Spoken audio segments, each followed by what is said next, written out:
कल हमने देखा था भारतीय संवैधानिक विकास में कि किस प्रकार से 1784 का एक्ट लागू हुआ और कौन कौन से उसके प्रावधान थे। आज हम जानेंगे 1786 का अधिनियम, वहीं 1793 का चार्टर एक्ट के बारे में और 1813 के चार्टर एक्ट के बारे में, 1833 के चार्टर एक्ट के बारे में और 1853 में के चार्टर एक्ट के बारे में। तो सर्वप्रथम हम बात करते हैं 1786 का चार्टर एक्ट। तो इस एक्ट के लिए पिट्स द्वारा जारी करवाया गया। पिट्स द्वारा किस लिए जारी करवाया गया कि भारत के गवर्नर जनरल पद के लिए कॉर्नवालिस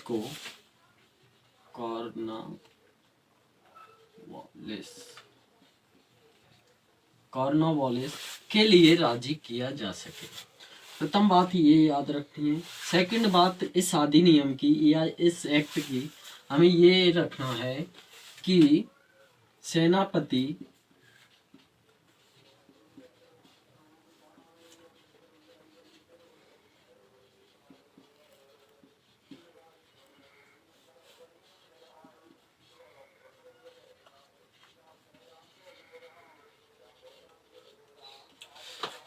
अर्थात कि 1786 के अधिनियम के तहत सेनापति की शक्तियां गवर्नर जनरल के अधीन कर दी गई।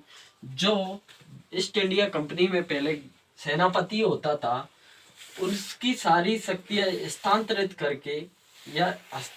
करके और गवर्नर जनरल को सौंप दी गई। इस प्रकार से गवर्नर जनरल का पद एक महत्वपूर्ण पद बन चुका था 1786 ईस्वी में। अब हम देखते हैं वही 1793 का चार्टर एक्ट।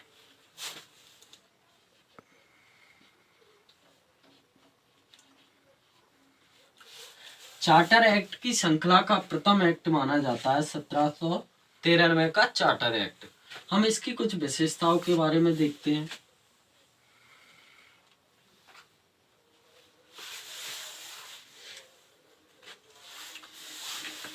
सत्रह तिरानवे का चार्टर एक्ट की एक महत्वपूर्ण विशेषता थी कि इसमें एक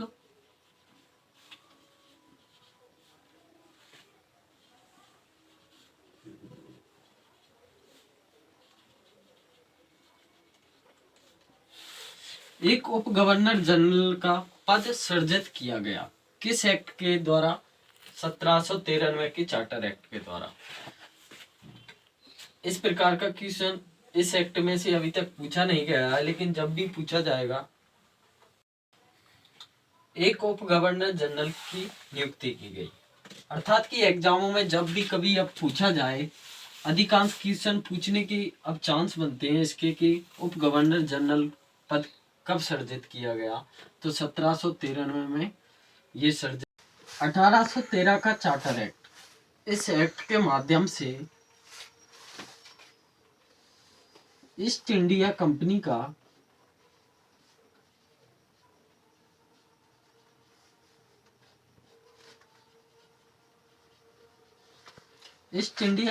का जो एक अधिकार प्राप्त था भारत में व्यापार करने के लिए, उसके लिए समाप्त कर दिया गया और इस प्रकार से ये अन्य कंपनियों के लिए एक हब बन गया। और अब इंग्लैंड की या ब्रिटेन की कहें हम, ब्रिटेन की अन्य कंपनियां भी भारत में व्यापार करने के लिए आ सकती थी।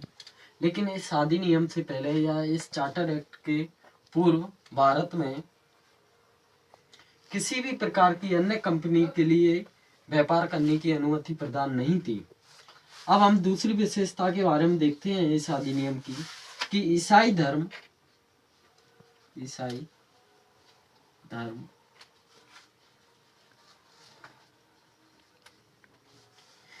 धर्म प्रचारक मिशनरियां थी या जो संस्थान थी, उनके लिए ईसाई धर्म के प्रसार की अनुमति प्रदान कर दी गई और इस प्रकार से ईसाई धर्म प्रसार की शुरुआत हुई। और हम देखते हैं कि इस अधिनियम के द्वारा 1 लाख वार्षिक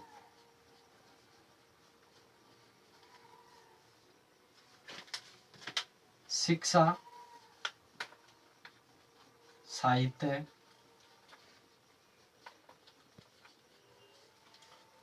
और धर्म प्रचार प्रचार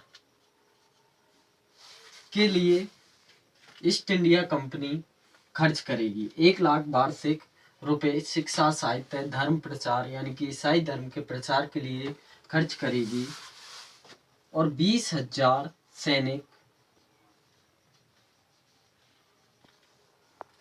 ईस्ट इंडिया कंपनी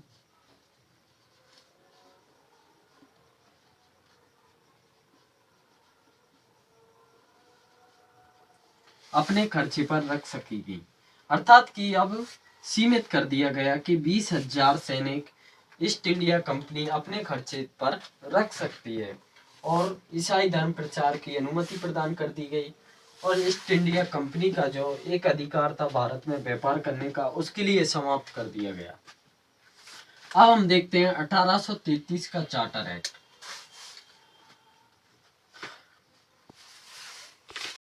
अंग्रेजी शिक्षा को अनिवार्य कर दिया गया। इस प्रकार से ये फॉलो करता है हमारे 1813 के चार्टर एक्ट को।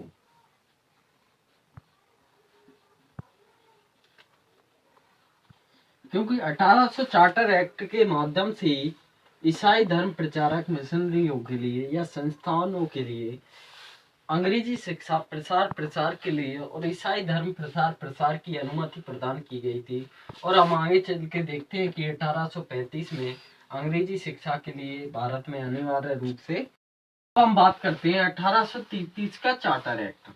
तो इस एक्ट के माध्यम से ये हुआ कि बंगाल का जो गवर्नर जनरल था उसके लिए अब भारत का गवर्नर जनरल बना दिया गया। यानी कि प्रथम विशेषता हम देखते हैं इस अधिनियम की में इस चार्टर एक्ट के बारे में। तो बंगाल का जो गवर्नर जनरल था उसके लिए अब किसका बना दिया गया? भारत का।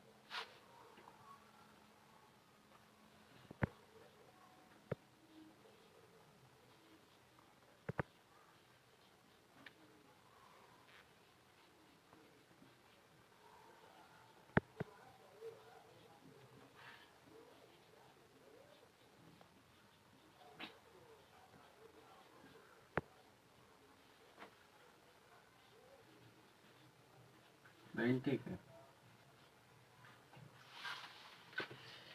बंगाल के गवर्नर जनरल के लिए भारत का गवर्नर जनरल बना दिया गया और भारत के प्रथम गवर्नर जनरल बने बेंटिक। कौन बने? बेंटिक। यानी भारत के प्रथम गवर्नर जनरल कौन बने? बेंटिक। वही बात की जाए कि भारत में प्रथम गवर्नर जनरल कौन था तो बोरिंगन हेस्टिंगन। वही बात की जाए कि भारत का प्रथम गवर्नर जनरल कौन था तो बेंटिक। मैं और का बहुत बड़ा अंतर है एग्जामों में, इसी से क्वेश्चन कई बार गलत हो जाता है। इस प्रकार से क्वेश्चन आ जाता है कि भारत का प्रथम गवर्नर जनरल और भारत में प्रथम गवर्नर जनरल। अब हम इसकी दूसरी विशेषता के बारे में चलते हैं। इस अधिनियम के द्वारा दास प्रथा को प्रतिबंधित किया गया। दास प्रथा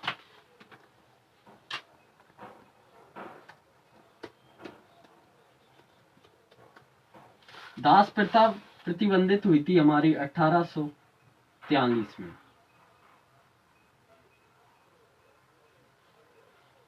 1843 में लॉ कमीशन के सिफारिश पर लॉ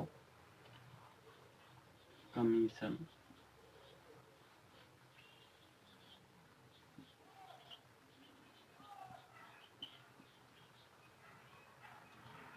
यानी कि इसके लिए 1843 में लॉ कमीशन की सिफारिश पर गैर कानूनी घोषित कर दिया गया, जबकि दास प्रथा को प्रतिबंधित तो 1833 में ही कर दिया गया था। हम देखते हैं कि 1843 में जब दास प्रथा प्रतिबंधित की गई थी लॉ कमीशन के आधार पर, तब गवर्नर जनरल कौन था?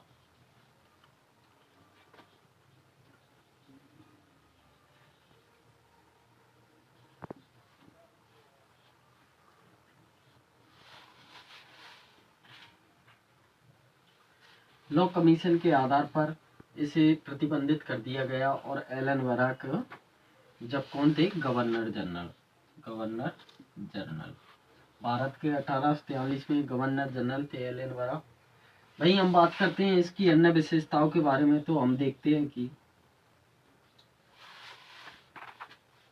ईस्ट इंडिया कंपनी का ईस्ट इंडिया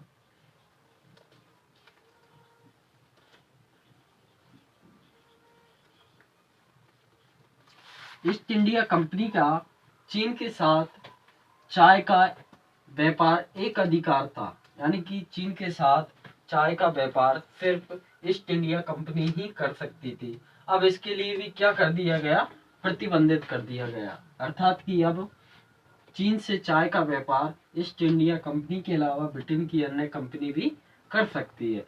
हम इसकी अन्य विशेषताओं में चलते हैं। प्रथम, मैकाले मैकाले को गवर्नर जनरल की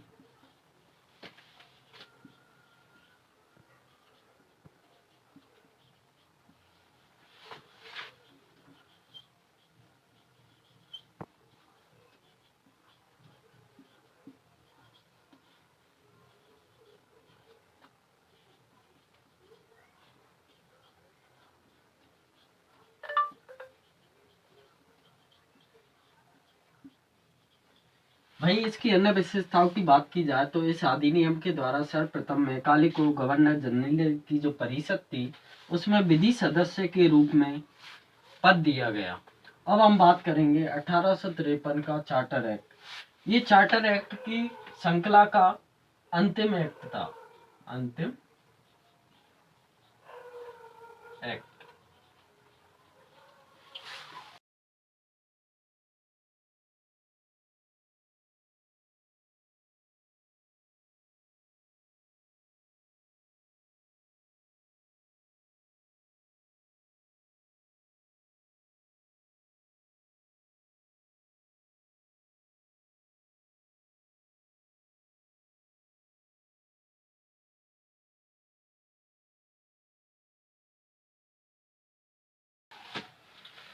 सत्रह का चार्टर एक्ट की श्रृंखला का अंतिम एक्ट था और भारतवर्ष के लिए अलग से एक विधान परिषद का इस एक्ट के माध्यम से गठन किया गया।